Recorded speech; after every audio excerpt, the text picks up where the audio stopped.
They opened a safe and they found a lot of cash. They find many credit cards. They find a lot of documents also.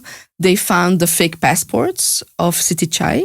And they find also a hard drive, which eventually would be the Holy Grail because that hard drive actually contained the whole operation.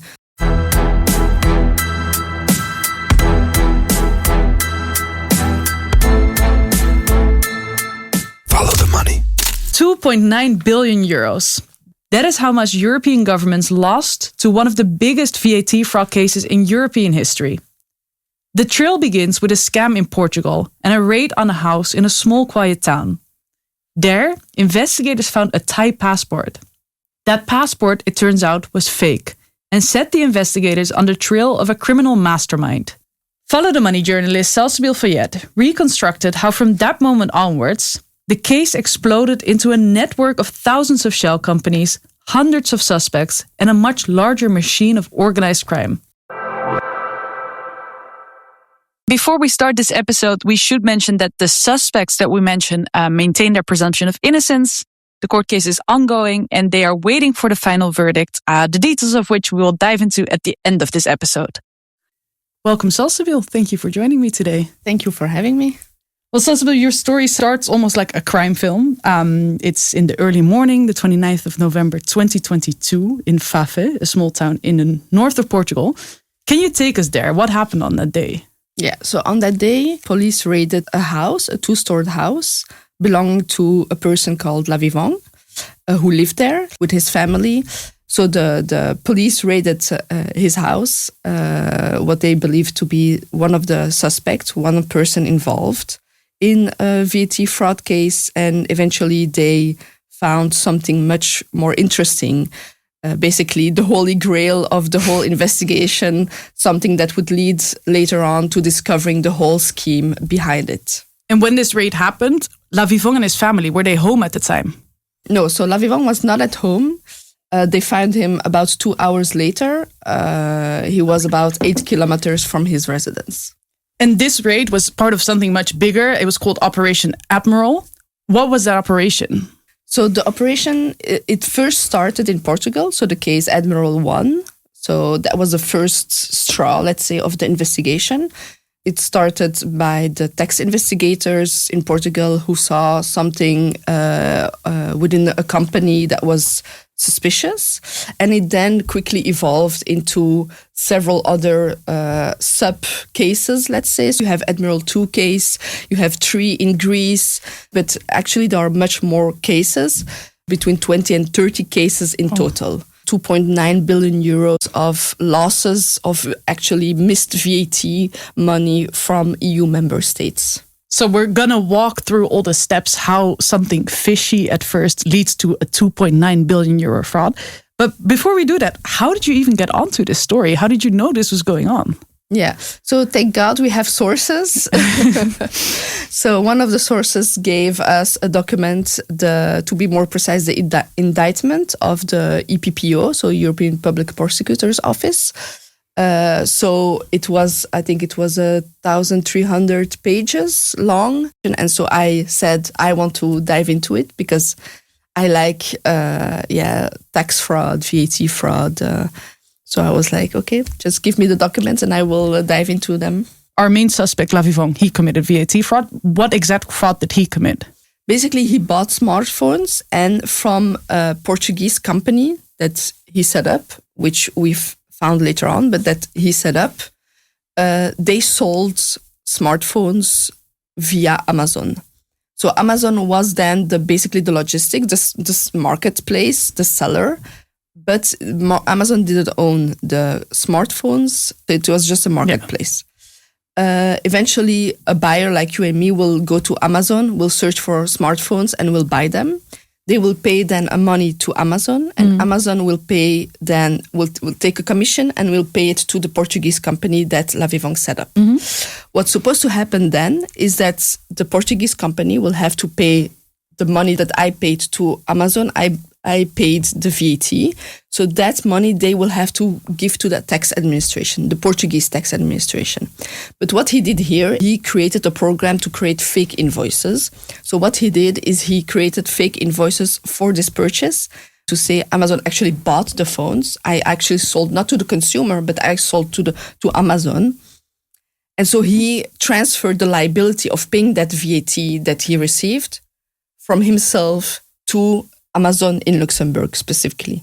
So basically, if you see as a tax administration, you will see Amazon has bought, supposedly, you will see, has bought the smartphones. So they have in Luxembourg to pay the VAT. But that didn't happen. And in the meantime, La Vivon was getting mega rich. In the meantime, he was getting rich, yeah. But unfortunately for him, in the meantime, he was also getting onto the radar of the Portuguese authorities. How did that happen?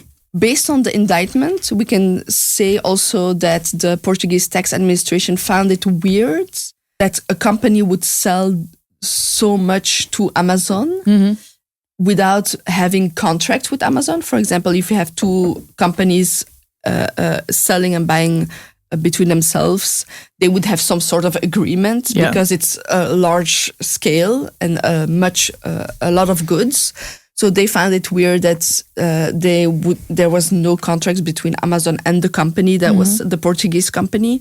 They also found it very suspicious that in a short amount of time there was a lot of turnover made. That's also a major red flag in all companies. You just set up and then you have millions of turnover. That's weird. Too good to be true. Yeah. But at first, investigators were actually looking for a woman called Siti Chai. Who was she? So, yes, she was on paper creating those companies or signing the contracts, or when they needed to go to the bank and create like credit cards. She was the one, this name came up. So basically everything was set up so that when you look at it as from an investigation point of view, when you look at it, you see this person, this Siti Chai, is just the brains behind the whole VAT scam. So they thought that she was actually the person that they were looking for. Yeah. So then they find this fake passport. What does that passport make them realize? That Siti Chai didn't exist, that they were actually running behind the ghosts. This person is not the brain and that somebody else is actually pulling the strings. So when they raided that house in Fafe, what exactly do they find? They opened a safe and they found a lot of cash. They find many credit cards. They find a lot of documents also. They found the fake passports of Siti Chai. And they find also a hard drive, which eventually would be the holy grail because that hard drive actually contained the whole operation. So La Vivon kept very meticulously detailed information of all the transaction within the whole scheme in Portugal. You can look at it as like an accountant keeping the bookkeeping of a business. But in this case, completely illegal business. Indeed. So this raid in Fafe is really a huge turning point in this investigation. Yeah, I think a whole new web was exposed thanks to that raid in Fafe. You discover a whole scheme all over Europe. Thanks to La Vivon's hard drive, this world is now open to the investigators. And one of the core things they found is that La Vivon was absolutely not operating alone, but that he had his partners in crime. What can you tell us about who he was operating with? So there are two other main suspects, Felipe Fernandez, and then you have Max Cardoso. So all three are basically they match each other very well. So you have La Vivon, who is more like the accountant, keeping all the details of all the transaction. Then you have Felipe Fernandez, who is someone, from what I could tell from sources, someone who has many contacts. And then you have Max Cardoso, who was in charge of, for example, finding strawmen who put their name on the business so that by the time that the investigators or the police investigators find your name as the criminal, the companies would be long gone and the money would be long gone. And what can you tell us about the network that these three men were operating? So I don't think they would be able to do this whole scheme without people helping them. Be it the strawman, like I explained earlier, but also there was an alleged person who was working within a bank. Because, I mean, when you see a lot of money going, for example, to launder the money, they would send it to Dubai and to Seychelles. Those are red flags within bank system, especially if it's a large amount of money. So those transactions would be flagged. But there is one person, Nuno Cancela, who was allegedly the person who he worked in Deutsche Bank and he worked in Abanca afterwards.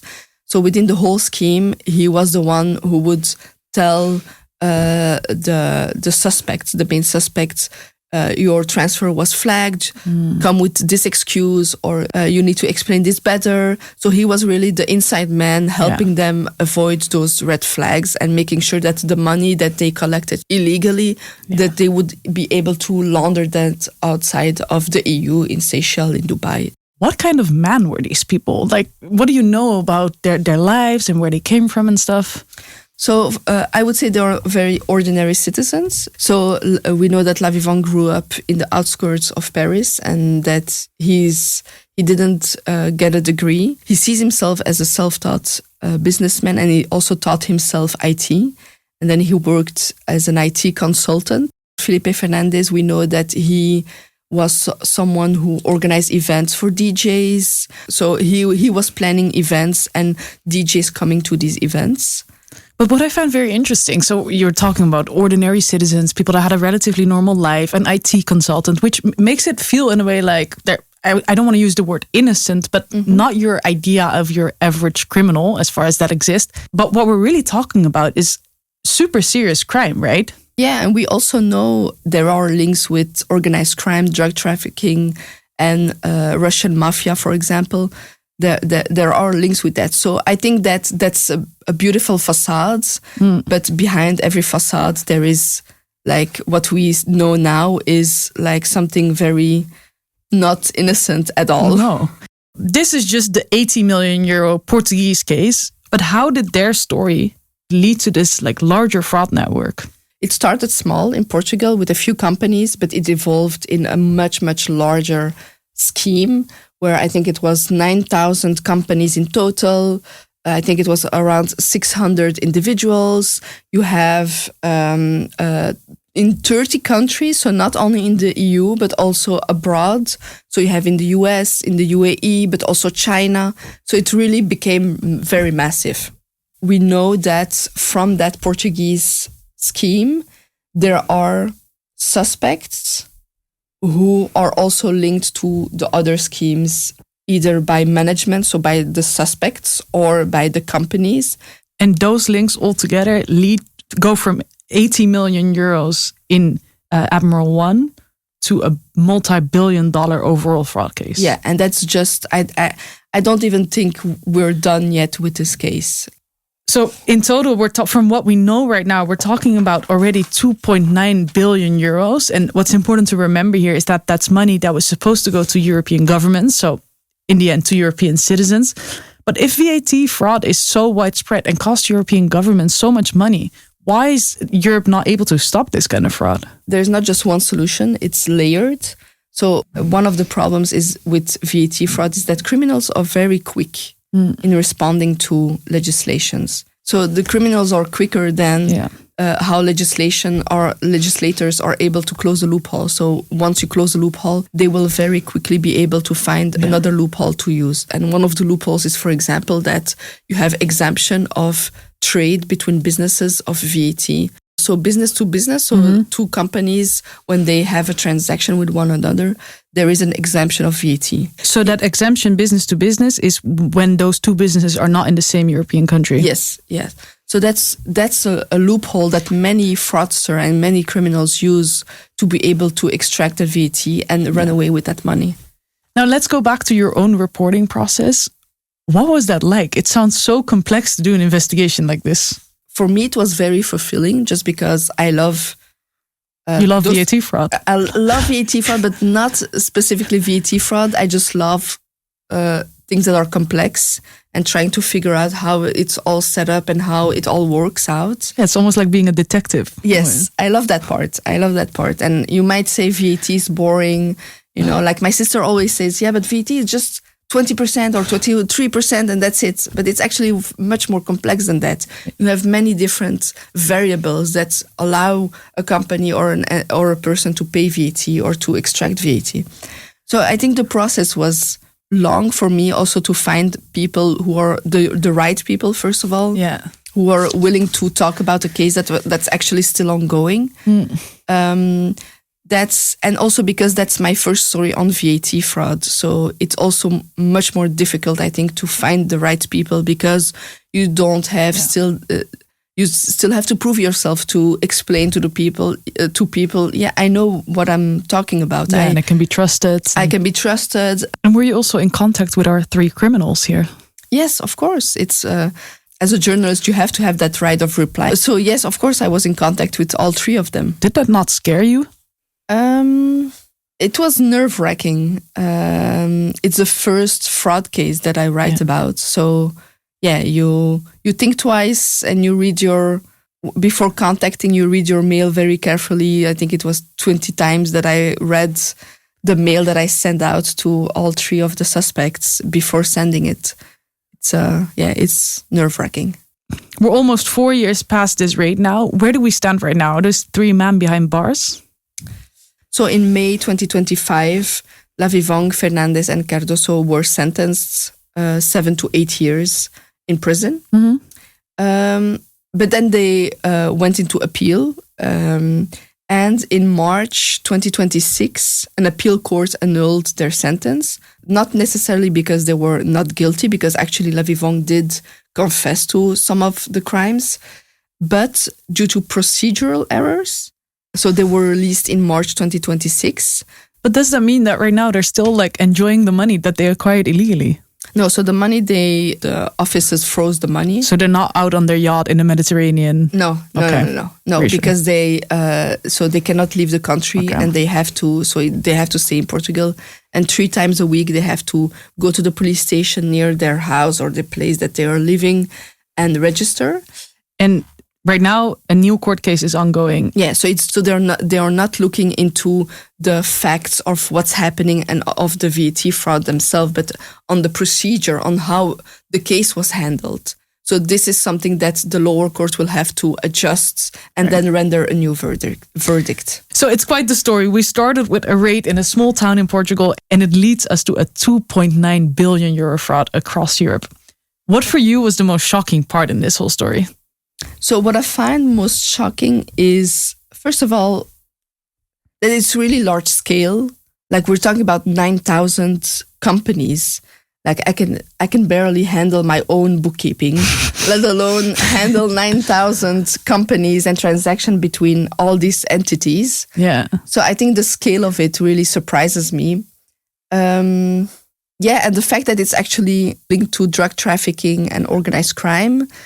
There is also recently a case where there was VAT fraud linked to the Italian mafia. So even the mafia is looking for other sources of income to diversify and not have one stream of income, but several. And VAT fraud is one of them. It's like the VAT fraud in itself is already this whole web of different constructions, but that then is in turn also part of a larger web of, I would say, an entire like parallel world to ours. Yes. That you sort of got a little peek into. Yeah, and I think it's really just the tip of the iceberg, and I'm looking forward to digging into it much more. And once you find the next layer, I'm looking forward to welcome you in the studio again. Sure. And for now, thank you so much for joining me today, Salsabil. It's been a pleasure. Thank you for having me. And we'll be back soon for another episode. You've listened to the podcast of Follow the Money. Our watchdog journalism is funded by our members. Subscribe and support European investigative journalism.